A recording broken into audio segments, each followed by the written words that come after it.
Good evening. Welcome to the Harvard International Law Journal 2021 Annual Symposium on the Future of International Law, the Impact of the Pandemic and Beyond.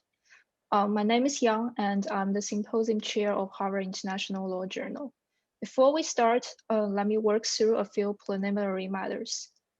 To our panelists, due to the time limit of the panel, we respectfully ask you to observe the time allotted to you, so that the audience has an opportunity to engage in the discussion during the Q&A session. Our moderator will let you know when your time comes to an end to ensure that everyone can be heard. Thank you for your understanding. To our audience, please feel free to submit questions to our panelists via the Q&A function. You can submit your questions at any time, and we encourage you to submit them early. Our moderators will collect the questions and direct them to the panelists during the Q&A session at the end of the panel. In addition to the current panel, we have one session later tonight and two tomorrow. We welcome everyone here to register for those panels under the links posted in the chat. I look forward to seeing you all there. I hope you all have an enjoyable experience at our symposium. Please join me in welcoming our editors-in-chief. Thank you so much, Yang. For those who don't know me, my name is Roberta Tomazoni-Mayerly, and along with Stephen Wang, I'm editor-in-chief of the Harvard International Law Journal. It's truly a pleasure and an honor, really, to be here today. And on behalf of the journal, I want to extend a very warm welcome to our wonderful panelists, and of course, our audience. Thank you for joining us today. It goes without saying that this is an extraordinary and exciting time to be holding this symposium, not least because of all the events in the past year and how they have raised profound questions about the future of the international order, and in particular, the role that international law can and should play in shaping debates over international trade, the environment, international institutions more broadly, just to name a few of the topics that we will be discussing during the symposium. Now that we're more than a year into this crisis and hopefully approaching its end, maybe we can begin to look back with some perspective on the lessons of the past year and use those lessons to look forward. Stephen and I and the whole journal, we very much hope that the symposium will provide a forum to think critically and creatively about the changes we have seen and undoubtedly will see in the months and years ahead, and that this is only the starting point. So we hope that this is only the beginning for a much broader conversation. So welcome again, and with that, let me pass it over to Stephen. Yeah, thank you, Roberta. And I'll be just very brief to first thank our four wonderful panelists. They're joining from really many different parts of the world, from South Korea, Switzerland, Canada, and here in the US. So, we're really appreciative of you taking the time and really making this happen, because it wouldn't happen otherwise in a normal time when we are all kind of spread out. So this is special. And also, we will be recording this so that for those who, students who are in class right now or, are unavailable because of time zone, this will be made available through our HILJ website and YouTube channel so that posterity can see whether some of the predictions made by our panelists are true based on their predictions as made here at the Harvard International Law Journal. And lastly, just want to say thanks to our organizers, in particular Yang, our symposium chair, Zach, our moderator today. And without further ado, I'm just going to pass it off to Zach to kick us off. Thanks, Stephen and Roberta, for those great addresses. I'm going to begin by quickly introducing our four panelists, and then we'll move right into discussion. So first, we have Professor Seung Chang from Seoul National University School of Law.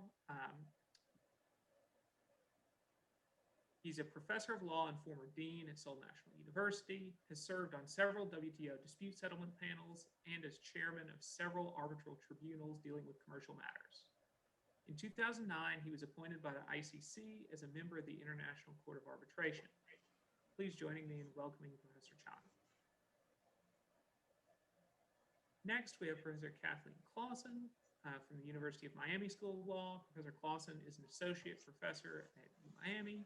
She worked as Associate General Counsel at the Office of the U.S. Trade Representative in the Executive Office of the President, where she represented the United States in trade dispute proceedings and served as a legal advisor of the United States in international trade negotiations. Then we have Professor Nicolas, Queen's University.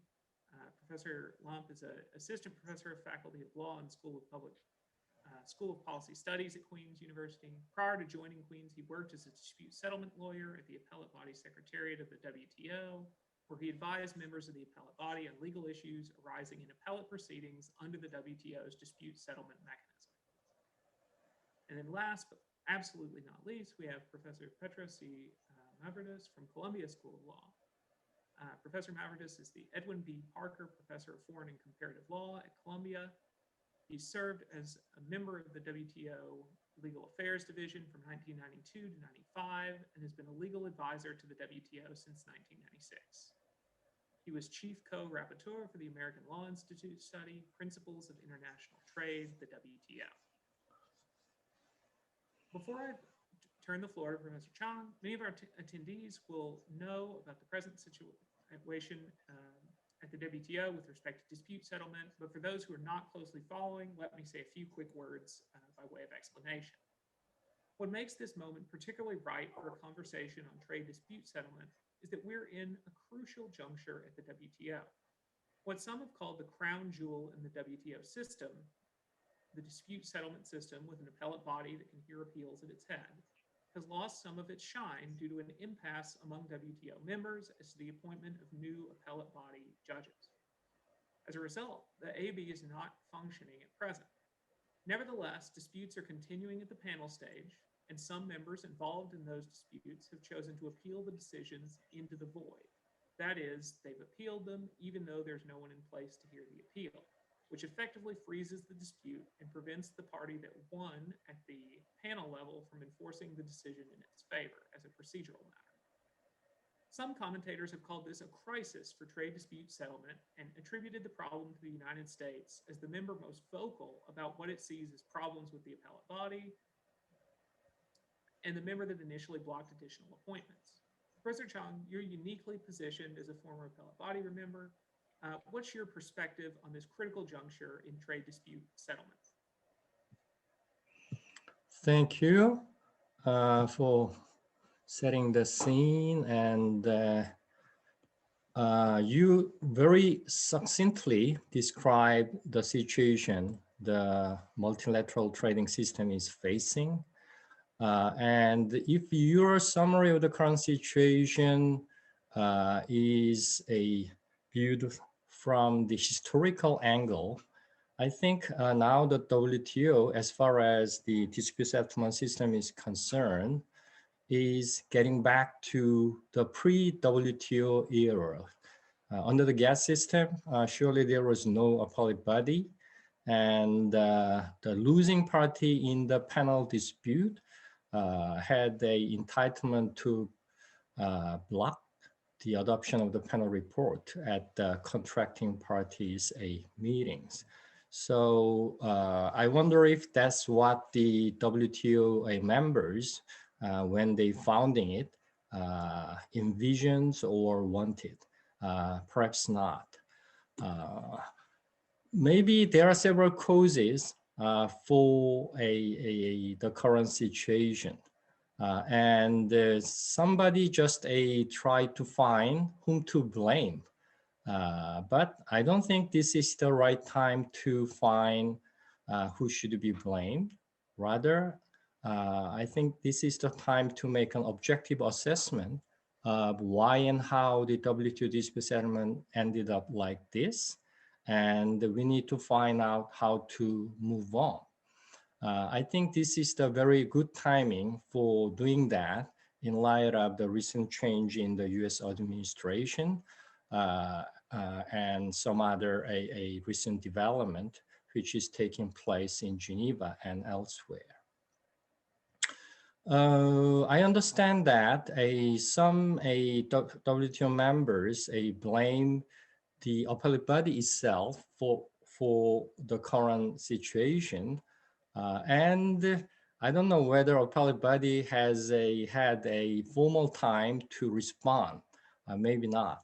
And from the AB's perspective, this is not what the appellate body itself created. Because some appellate body members may feel that appellate body just did fulfill their function in accordance with their interpretation of the DSU. And one thing I wanted to mention at this moment is the appellate body itself is not the legal nature of the appellate body is a passive institution, which means appellate body should respond surely within their agenda and within their mandate, respond to what the WTO members, the users of the dispute settlement system did. So in that regard, I believe so many things which have been pointed out as the causes of the problem or the problems themselves have been triggered by non-AB side, but the WTO member side. I'm not trying to find out whom to blame, but I just wanted to make an objective assessment of the origin of the problem or alleged problem we are facing now. And some discomfort has been expressed by some members about what the appellate body have done.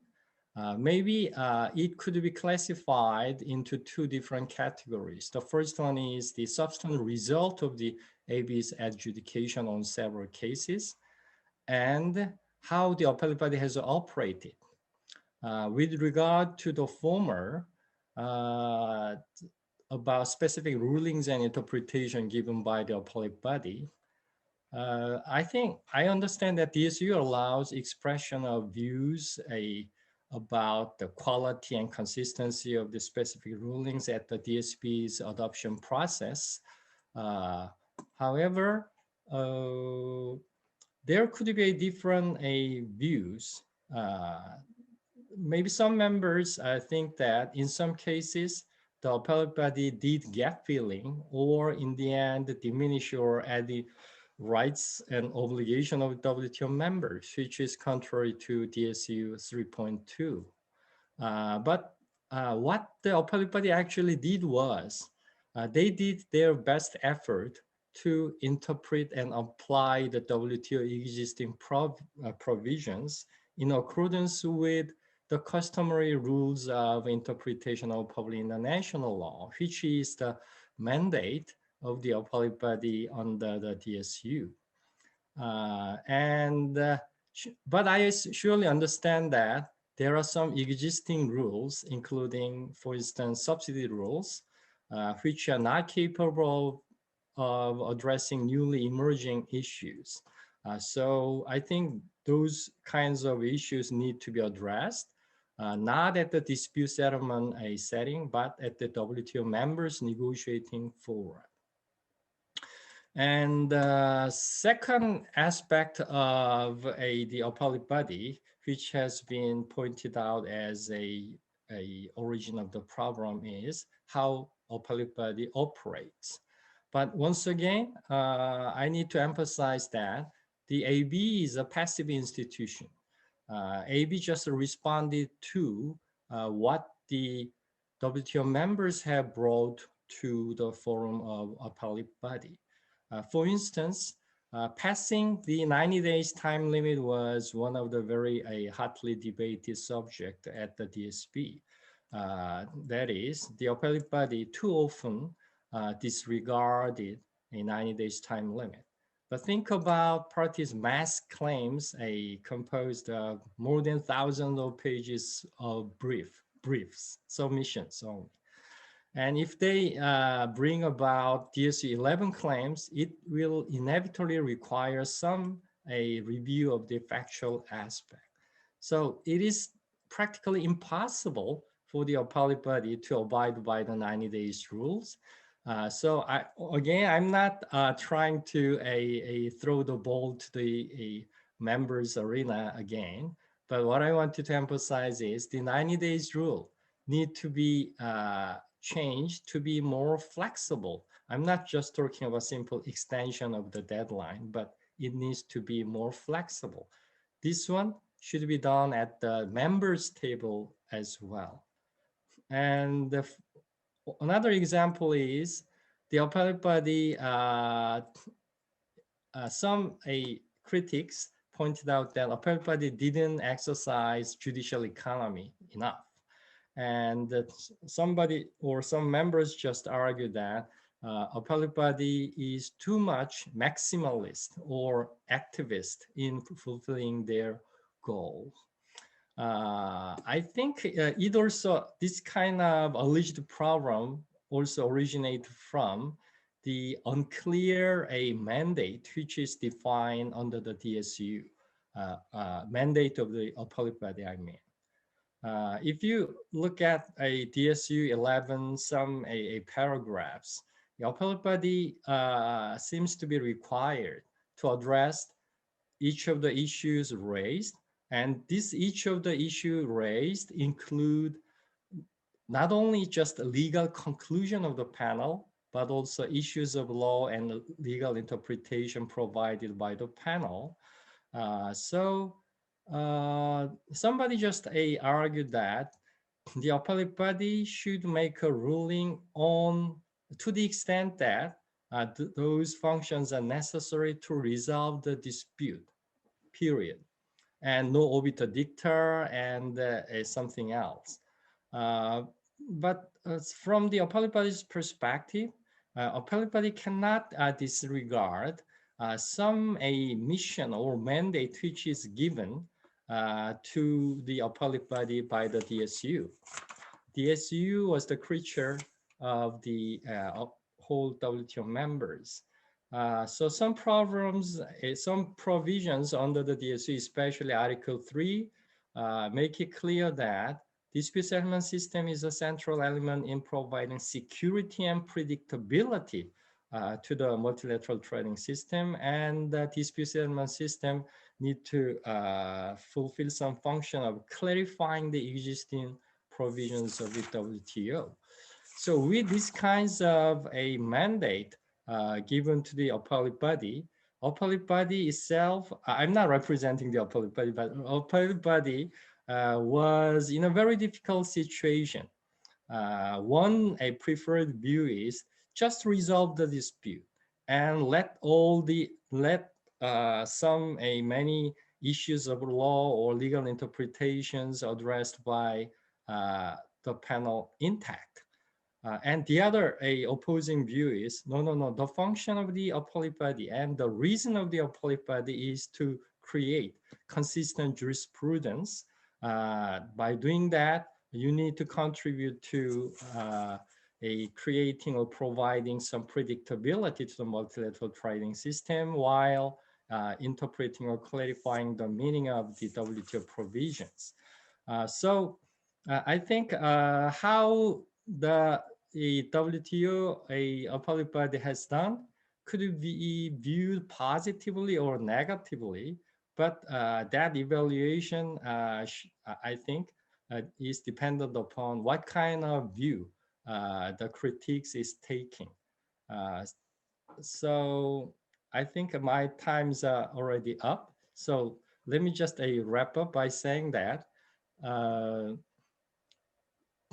I think it's all about the appellate body's mandate under the DSU, and some issues, some problem have been created by how the members present their cases. So all need to address, not in the function of the WTO appellate body, but in the WTO members negotiating forum. Surely there is some aspect in which the appellate body need to do something to improve some potential problems But fundamentally, I think it is the mandate, it is the agenda for the WTO members. So let me just stop. And I think Professor Nicolas Lamp will do something on what the WTO members do. Thank you. Yep, Professor Lamp, you have the floor. Thank you so much. Thank you so much for the invitation. Thank you, Professor Chang.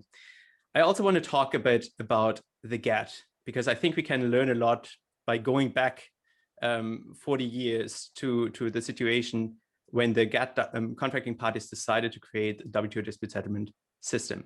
And I just want to draw out again the parallels between the situation as it existed then and the situation as it existed now. Today, when a panel circulates a report, that report doesn't automatically attain legal force, because the other party can, it has to first be adopted by the dispute settlement body of the WTO, which is a body composed of all WTO members. And the other party to the dispute, if it's unhappy with the result of the panel report, can veto that panel report effectively by appealing it to the non-existent appellate body. That's very similar to the situation that existed in the 1980s when WTO members, GATT contracting parties at the time, started negotiating the dispute settlement undertaking. At the time, a panel report that was circulated by a panel also had to be adopted by the contracting parties in order to attain legal force. And any contracting party could veto the adoption of the report. And if you think about that, that seems kind of absurd. If you think about a domestic court system, it seems bizarre that one of the parties could veto the adoption of a report and thereby prevent it from obtaining legal force. But it's actually not that, it's actually not that simple, because we have to keep in mind what Professor Roberts, who you will hear from tomorrow, has called the dual role of states. States have a dual role in the GATT and in many other international organizations. They're both parties to disputes, but they're also the law, those who create and interpret the law. And so if you look at a dispute from the perspective of the parties as litigants, it's true, it doesn't make any sense that a litigant might be able to veto the result of the report. But if you look at the dispute and see the parties through the lens of interpreters of the law, it suddenly does make a lot of sense that they should have a veto over the adoption of the report, because the report might be developing the law, developing interpretations of the law that they don't agree with. And so the GATT contracting parties, when they were trying to deal with this dysfunctional situation that they had in the 80s, where panel reports were regularly vetoed, were very conscious of the fact that they had this dual role. So how did they try to address that in the WTO? Well, they tried to institutionally separate the role of parties as litigants from the role of parties as interpreters of the law. So they created the dispute settlement body to which panel reports are sent when they are circulated. And in the dispute settlement body, they made adoption of the panel reports virtually automatic. They created something called the negative consensus rule so that panel reports would be adopted unless everybody agreed that they should not be adopted. But then they also gave the power to the conflicting parties when they sit as the ministerial conference or the general council of the WTO to adopt interpretations of WTO law. And in fact, they gave the WTO members the exclusive authority to adopt such interpretations. So it seemed like they had solved the puzzle, like by disentangling the role of the parties as litigants from the role of the parties as treaty interpreters. They had ensured both like a smooth functioning of the dispute settlement system while preserving the primacy of the WTO members over the interpretation of WTO law. So it sounds like a great solution, but of course it did not work out. One part worked very well. The automatic adoption of panel reports worked very well. For 25 years, panel reports and appellate body reports were automatically adopted in the dispute settlement body. So they had solved the problem of blocking the dispute settlement system. However, members never fulfilled their role as treaty interpreters, right? There was not a single authoritative interpretation adopted in the 25 years of the WTO. And so what was the result of this situation? Well, if members don't fulfill their role of interpreters of the law, of course, that creates a vacuum, right? And so when new interpretive issues come up, the panels and the appellate body have to address them. And I'm not saying that every interpretation that the panels and the appellate body arrived at is correct, but you can't build an institution, a sustainable institution, on the wisdom of 7 people in the appellate body, right? That's simply not sustainable. The only way to build a sustainable institution is you have a balance, so where the WTO members can then correct what they perceive as mistakes made by the dispute settlement organs. And so I just want to talk briefly about why members failed to fulfill that role and what we could do about it if we try to reconstruct the system. Why did they fail to fulfill the role as treaty interpreters? There are 3 explanations out there. One is that, well, WTO negotiations are simply dysfunctional.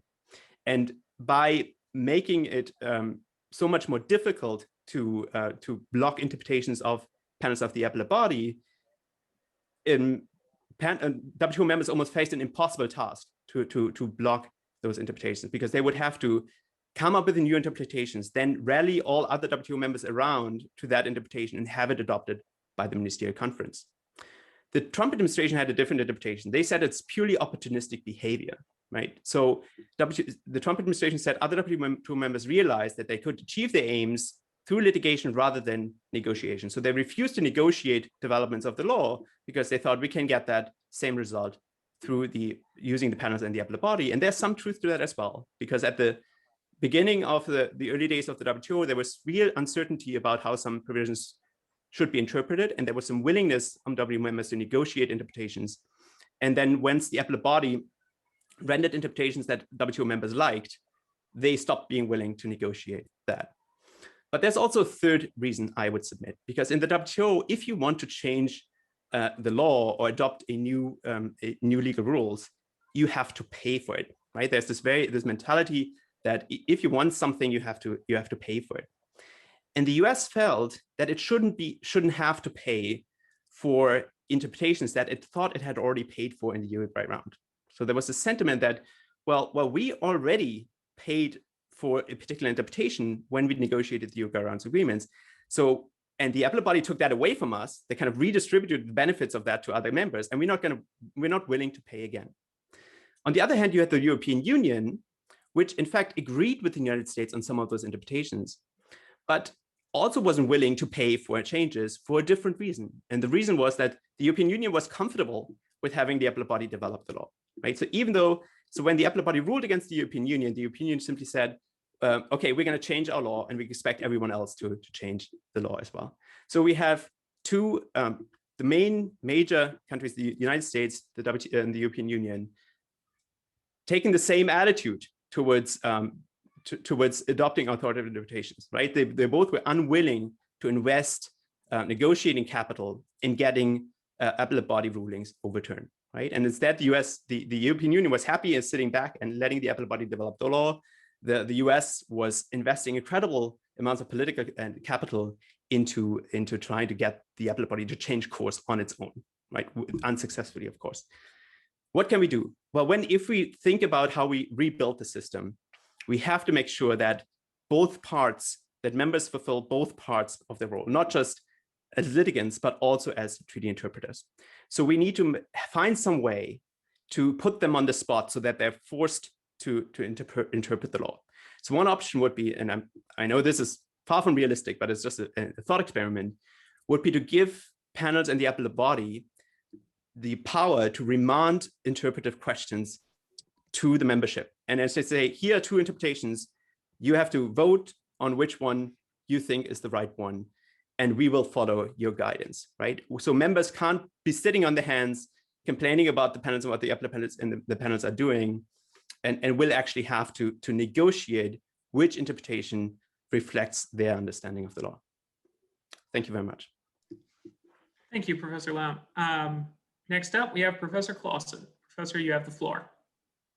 Great. Thank you so much, Zach, and thanks to the whole HILJ team, especially to Young for the invitation and the organization of another great HILJ symposium.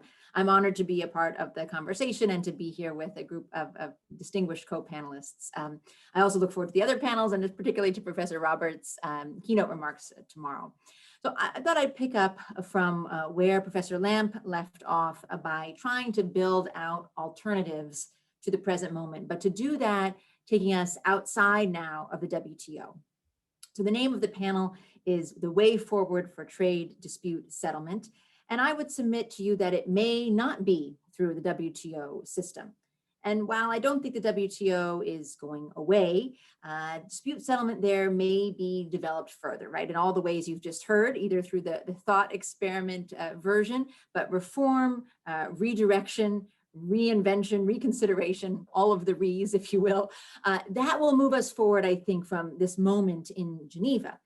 But there are also, of course, increasingly more free trade agreements, FTAs and RTAs, call them what you will, that include some traditional dispute settlement mechanisms.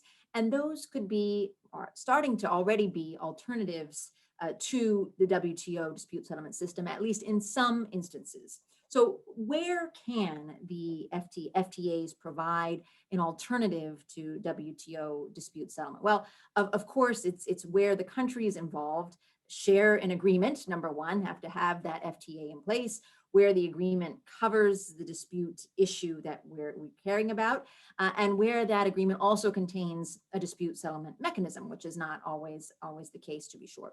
So in those instances, when we can check all those boxes, where the WTO and the FTA have somewhat, we'll call it concurrent jurisdiction, so to speak, why would one go to the WTO at all if dispute settlement seems to be at an impasse, as you've heard? That is, why would you go there if you know the void is not going to be resolved in the near term?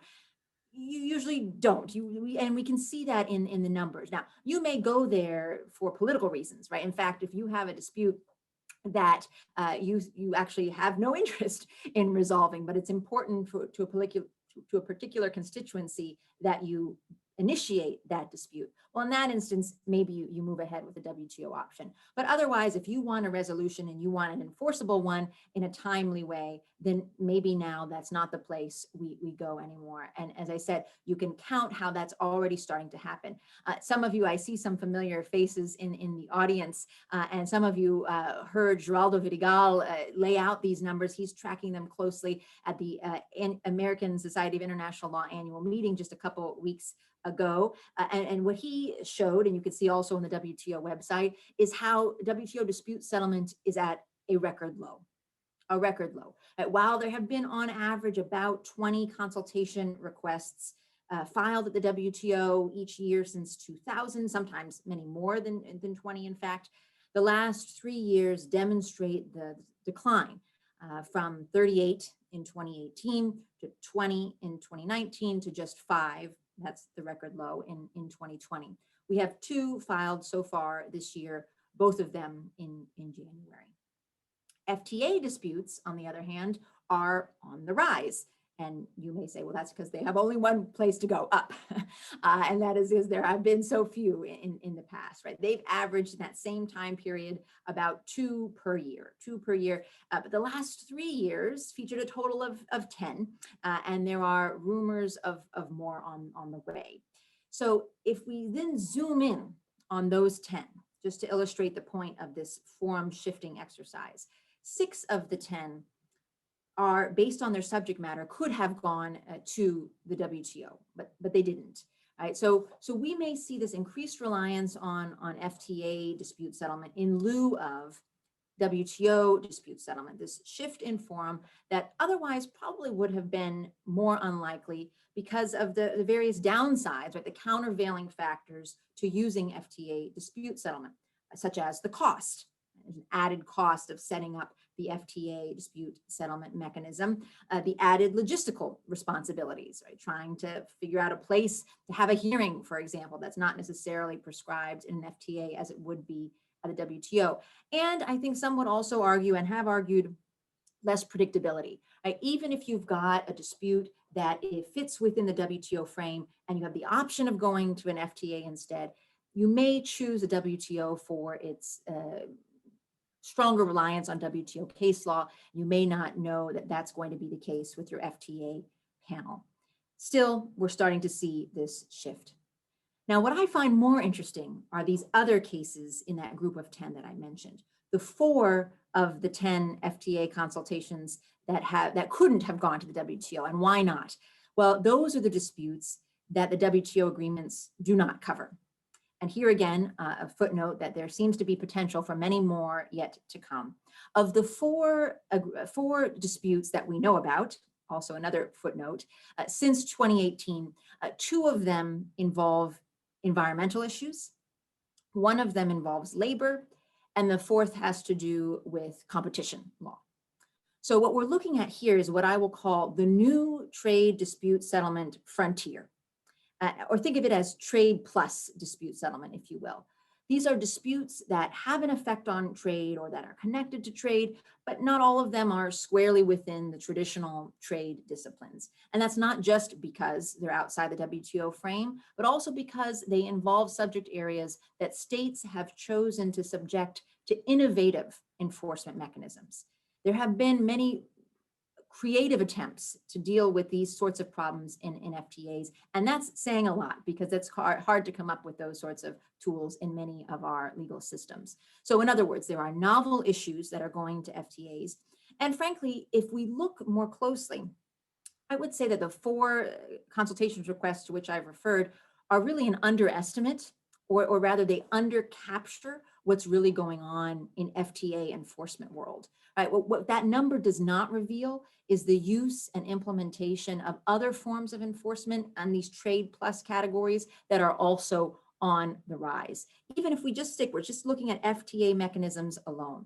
We have seen in this last decade, as I said, this innovation in enforcement techniques to cover these topics, and it was only a matter of time before they would be used. And now we're seeing them being deployed. It's a bit of a slow blossom, but I think there's more on the horizon. And a number of us, of course, are tracking the latest filing with Mexico regarding US labor practices under the US-Mexico-Canada agreement. That's at the more traditional state-to-state type, but then there are others that are expected to come under the US-Mexico-Canada agreement's other labor enforcement tool, this rapid response mechanism tool.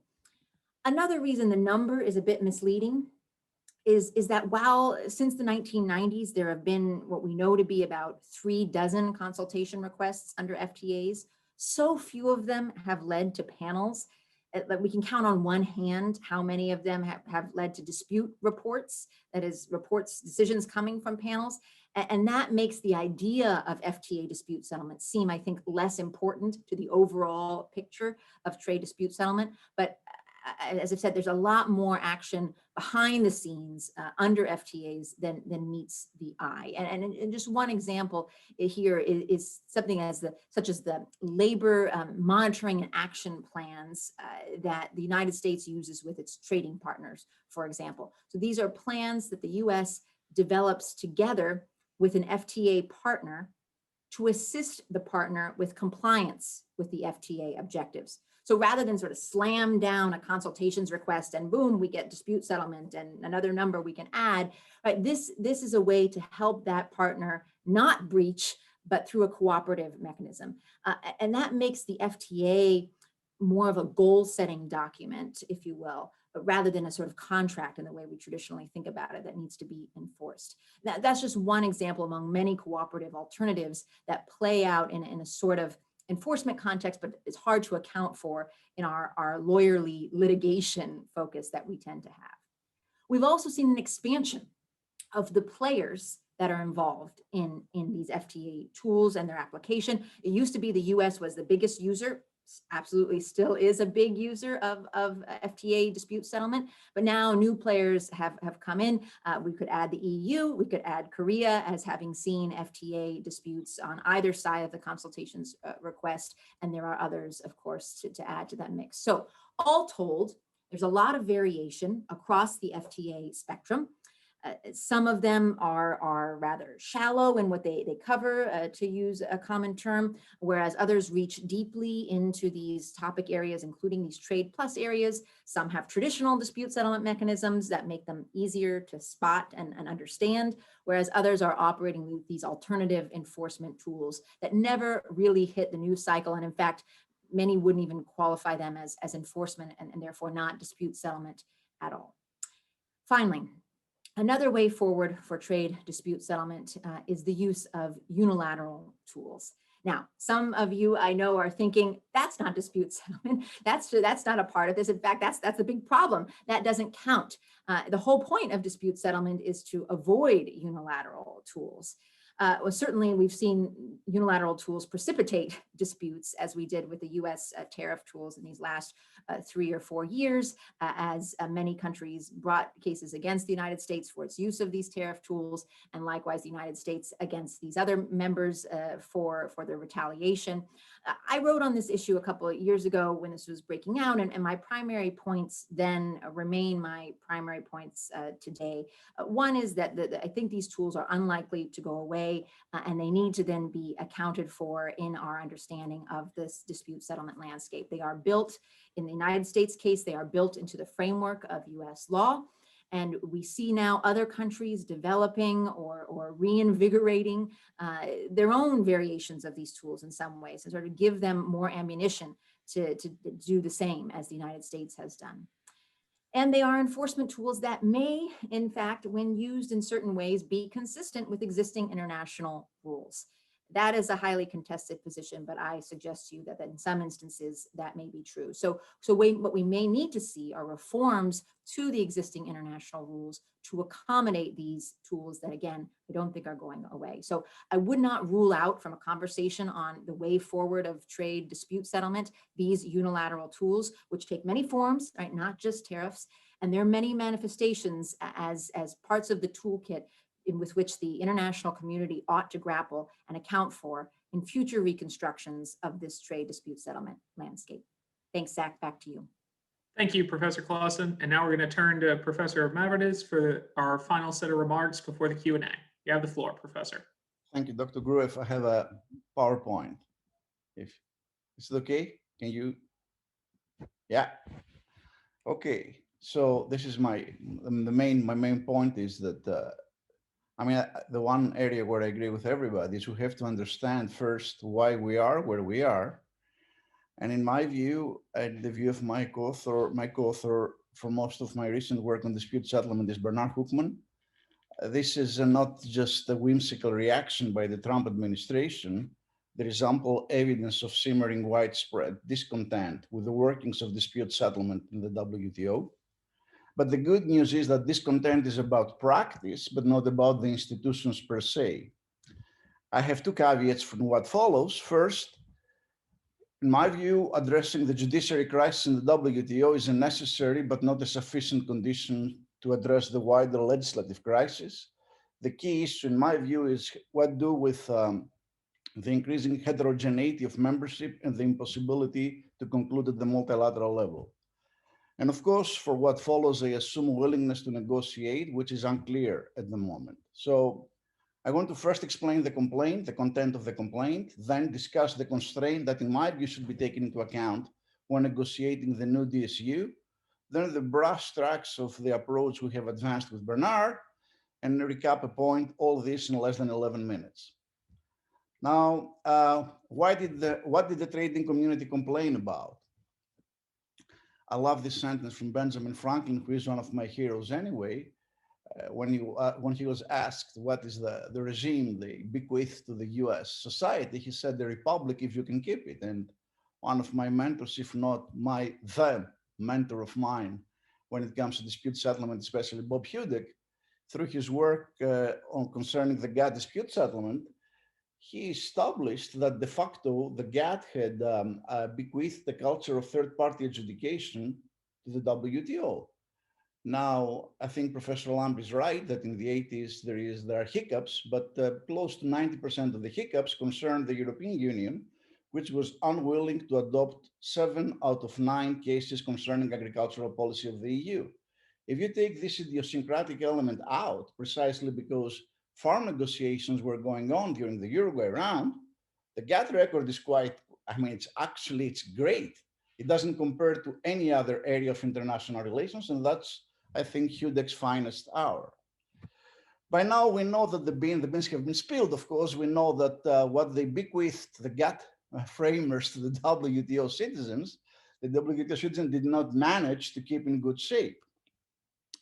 Now, yes, the Trump administration, not my favorite administration, pulled the rag, but if you look into details, then you will realize, first of all, that many complained. You go to the DSP minutes, we have tracked with my co-author at least 46 instances of heavy disagreement with the outcome of a report. If you look at the SEC paper concerning the DSU review, you will see that close to 28 WTO members expressed serious concerns with the functioning of the system.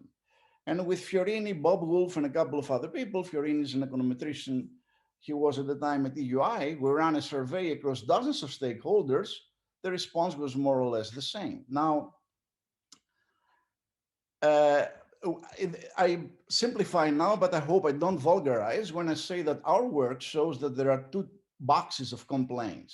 One is panels, but much more the appellate body behaved as a principal, not an agent, as it should.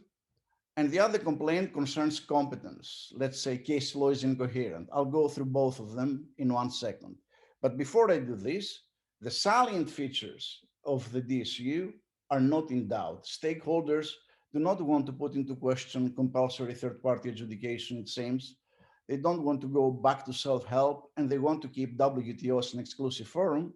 And with all due respect to Professor Dr. Claussen, I humbly disagree with her point about dispute FTAs. The work of Michele Ruta in the World Bank shows that there are 345 free trade areas in place, and over 65% of them, they don't even have dispute settlement. And if you have 10 cases out of 345 FTAs, quite frankly, this, to me, it shows the exact opposite, that there is no forum diversion when it comes to adjudication. Now, the constraint, in my view, judges are agents, but with substantial discretion. Now, why do I say that?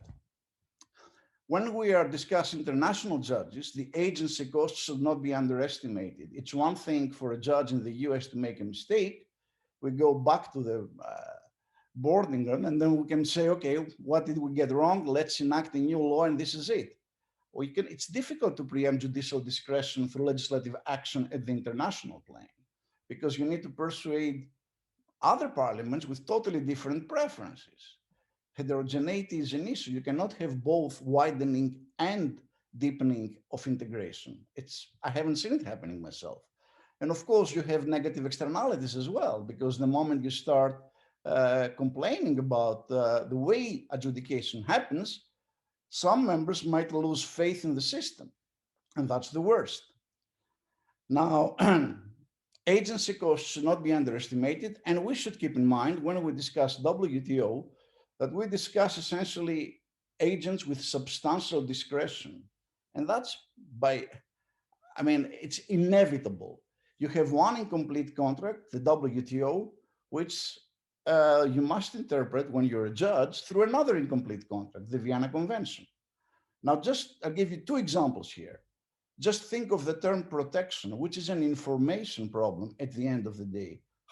What is a meaningful legal test concerning applied so as to afford protection? I'll come back into this later to show you the appellate body and panels did not manage to come up with one test. Or what is the coefficient of relative importance for the various elements of the Vienna Convention? Again, you can take it any way you want. So these guys, I don't envy them. They have a difficult job in their hands. Keeping this in mind, if we were to go forward, I'm not making any predictions. I'm just saying what is my preference. I don't agree with people who discuss intervention ex post. I think it gives the wrong incentives to the judges. If at all, intervention should be ex ante.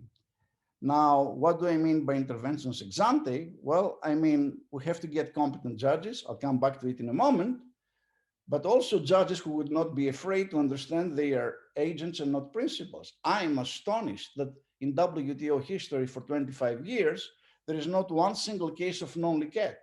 I say non-liquet in the International Court of Justice, which can judge based on principles, and not in the WTO, where principles have absolutely no place when it comes to discussing rights and obligations. In practice, I'm not talking about what should have happened. The other big problem I see in the WTO practice, again, is textualism and the love of textualism, which wrongly a number of judges think is the conservative approach, but to me, this is the recipe for disaster. If you want to stay faithful to the mandate, you have to be contextual. It is not accidental that the guys who built the legacy of the GATT were people like Dana Wilgers, one of Bob Wolf's and mine heroes, a Canadian ambassador who was a member of the GATT negotiations, UN, everywhere, and who understood the agreement like few. These are the kind of people you need to have at the WTO as judges, in my view, of course. Now, competence, of course, will inspire faith. This is the other big point. I mean, I give you some notable failures of panels, and especially the appellate body on big. I'm not going to get into small issues. Just think about protection. How on earth can you discuss protection? What is the WTO test for protection when the appellate body has said 50,000 times over, I don't care about intent, I don't care about effects? Then what do you care about? Show me one other legal order which operates on this basis. Look at the pass-through case, which is totally incongruous. You read the Airbus panel report of the appellate body, and you realize 3 members of the appellate body have 3 opinions on pass-through, and yet they decide the issue. Amazing. Look at causality and contingent protection, totally incomprehensible. I mean, I wonder, do they have the heard of the term multivariate? Look at calculation of permissible retaliation, incoherent across cases. I can give you a number of examples. They themselves, they say, oh, by the way, sometimes I use a counterfactual, sometimes not. So what do you use when you don't use a counterfactual? Now, the common theme, in my view, there are many other different, I'm not saying this is the only explanation, not at all. But I say the common theme is lack of understanding of basic economics. And unfortunately, you cannot do WTO without some basic economics. This is an economics contract. The whole idea of WTO is trade liberalization. This is an economics concept. I don't think I bear cold Newcastle when I say that.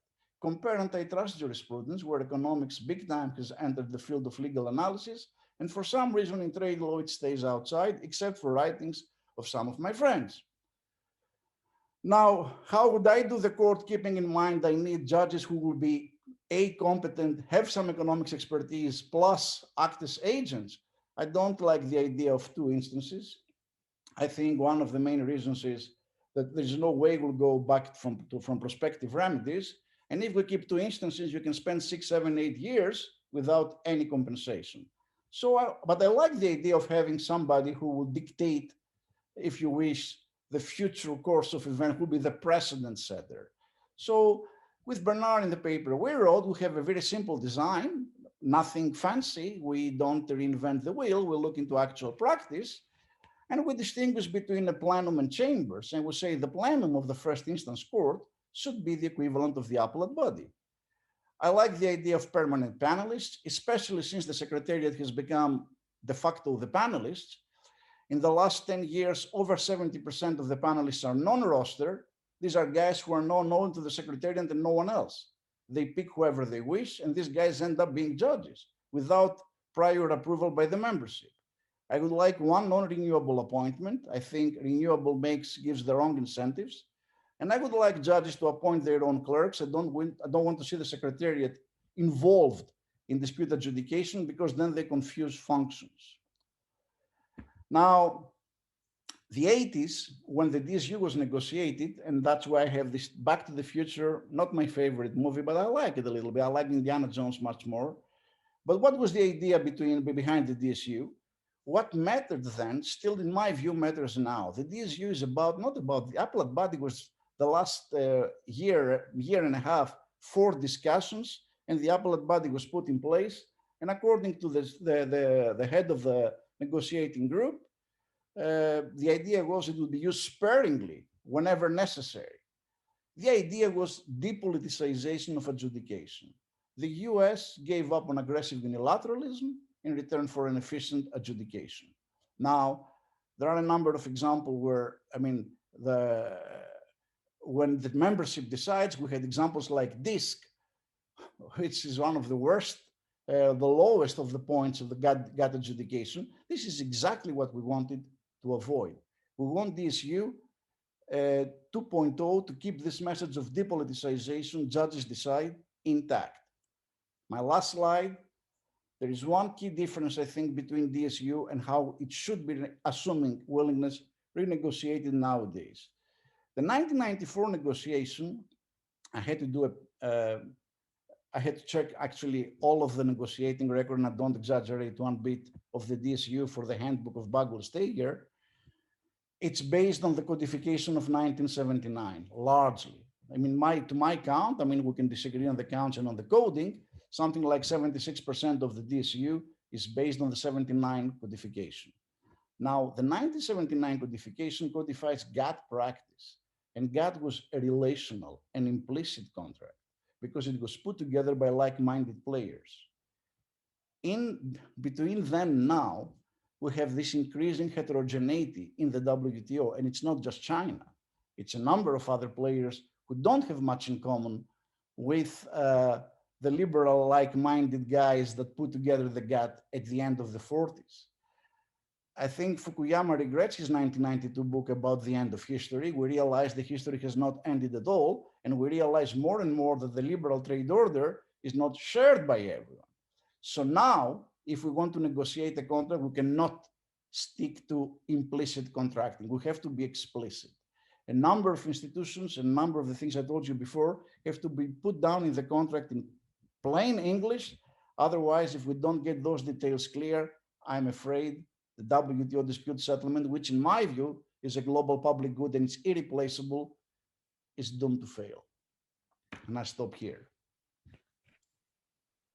Thank you, Professor, and thank you to all of our panelists for those excellent remarks. We are going to do Q&A now. So again, if you haven't already, feel free to post your question in the chat and I will collate and ask. So to open up with a question to Professor Claussen, collating a few questions on your remarks, you know, of those cases you mentioned that are FTAs, you know, someone wondered how many of those are, let's just say, directly tangential to the US, either the USMCA or another US FTA. And second, what you thought about third-party participation in FTA dispute settlement proceedings when those exist, as compared to third-party participation at the WTO. Great, thanks, Zach. First, I'll come back to the numbers question in a moment. Taking them in reverse on the third-party point, I very much appreciate the point from my friend Valerie Hughes of noting the possibility of third-party participation, and that could be a benefit as well. And that allows me to respond also to comments that were made elsewhere in the Q&A and just now about really how far does this stretch? And I don't mean to suggest, and I don't think I said that I think this is a perfect substitute, right? That where everyone's going to leave Geneva and go to FTAs. And yes, of the 339 that have been noted by the WTO and that they keep track of, very few of them are going to be appropriate venues for these types of disputes. And there are other reasons to go to the WTO, surely, like third-party participation. So I think we agree that there are many times that this is not going to be possible or desirable. Something I haven't seen and others may have seen and would be a study of looking at how many of recent WTO cases that were filed at the WTO could have been brought under an FTA. I imagine someone is tracking that. I have not seen those numbers, but that would be interesting to see, just because so many of those 339 are just not even players in the game. But whereas, of course, increasingly the folks who are participants in the WTO dispute settlement system are themselves concluding so many more deep FTAs with dispute settlement provisions. That's the transition I think that we're interested in and on which we need to focus more. And then to speak to the first question that you laid out there, Zach, about the 6 cases that I mentioned. So again, there were 10 of the last 3 years. 4 of them are non-WTO issues, and the other 6 are, broadly speaking, trade remedies issues. And the question was how much U.S. participation, or is it's under NAFTA or something else. And the U.S. accounts for 3 of those 6, and the other 3 are EU agreements with different parties. So I hope that's helpful. Thanks. Great, thank you, Professor Claussen. So here's another question, and I'll target this towards the entire panel. So whoever would like to respond, feel free. Could you speak generally to the nature and significance of the so-called China challenge to the international trade regime with respect to the WTO? Might this challenge subside as China continues to improve enforcement of intellectual property rights, et cetera? And particularly interested in Professor Mavroidis, your thoughts. Well, I mean, my thought, I don't know if somebody else wants to go first. I can wait. Nobody wants, I can tell you. I mean, we wrote a book with Andres Sapir, which was published this year with Princeton, and our main argument, we don't, I mean, I think you think I have psychic powers. I cannot foresee the future, but from what I see is that the way we understand China is that the change is the other way around. I mean, they go back to more statism, and this puts a strain into the liberal understanding of a WTO. But this does not necessarily translate into more cases. There is notorious under-enforcement vis-a-vis China, because many prefer to bite the bullet and be in the Chinese market rather than litigate and then harvest the wrath of China. So I don't think that the statism of China necessarily translates to marginal disputes. But undeniably, China is not going the WTO way. That much is clear. I could speak to that briefly, just 2 quick points. I do think there, and many I think would agree who know China much better than I, that there's a lot. One of the points of the China challenge is often that it's so intransparent, the system in China, that you don't really know what's going on, and therefore you can't challenge it. And a lot of work has been done to show that, in fact, you can find out a lot about subsidies, especially in the high technology sector. And so the potential for bringing disputes against China is not exhausted. But one reason why the US particularly has decided not to bring disputes to the WTO is simply because it takes too long. And that's a point that Petros Mavroidis also made. So they think that, well, what's happening in China is going to happen in the next couple of years, and they're going to lock in advantages in these technologies. And if you wait for WTO dispute to work itself through the system, it's going to be way too late. And I think that is a big part of the explanation of why the US has decided to resort to these unilateral measures, that it's simply the time factor. It would just take too long to go through the WTO. Yeah, certainly. Thank you. So I'm going to turn it over to Yang to ask a couple of our final questions and then close out. Thank you again to all of our panelists and all of our audience members who asked questions. Thank you, Zach. He has to run to class, so I'm gonna take over from now. Zach does leave me with, since we're going a little bit over time of the panel, I would like to wrap up the panel by asking a final question that's opening up to all the panelists. Zach asked this question about the process substance distinction and the appellate body secretariat. Some of the procedure complaints have focused on the secretariat's role, and I wonder whether the panelists had any thoughts on the procedure reforms to the appellate body support mechanism, whether those could be divorced from the substantive concerns, and how the appellate body's process fits into the various remarks.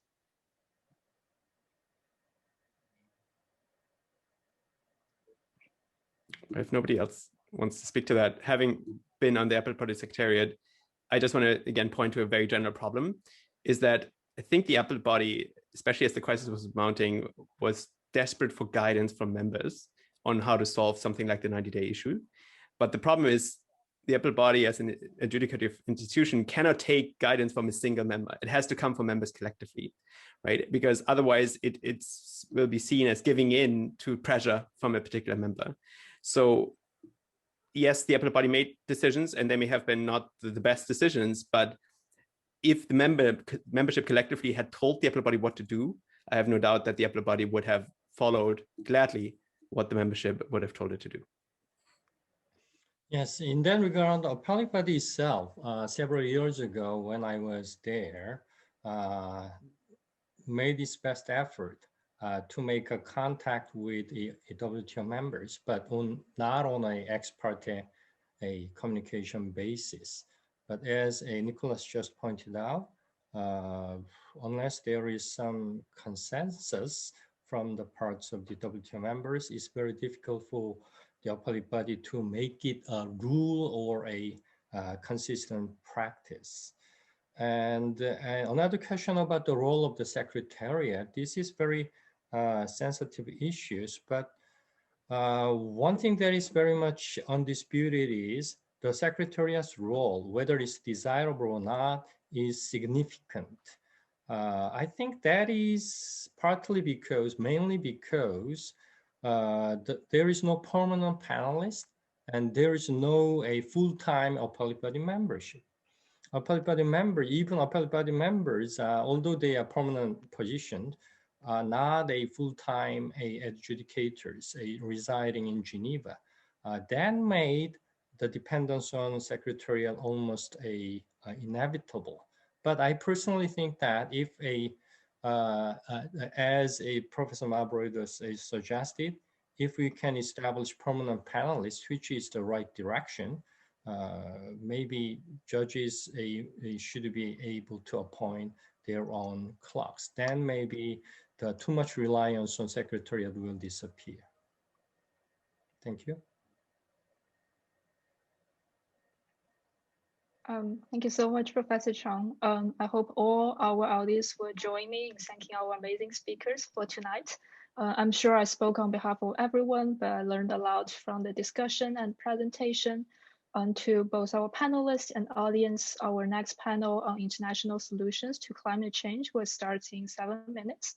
And I hope you all have an enjoyable evening and see you at the next panel. Thank you. Thank you. Good night. Thank you. Thank you very much.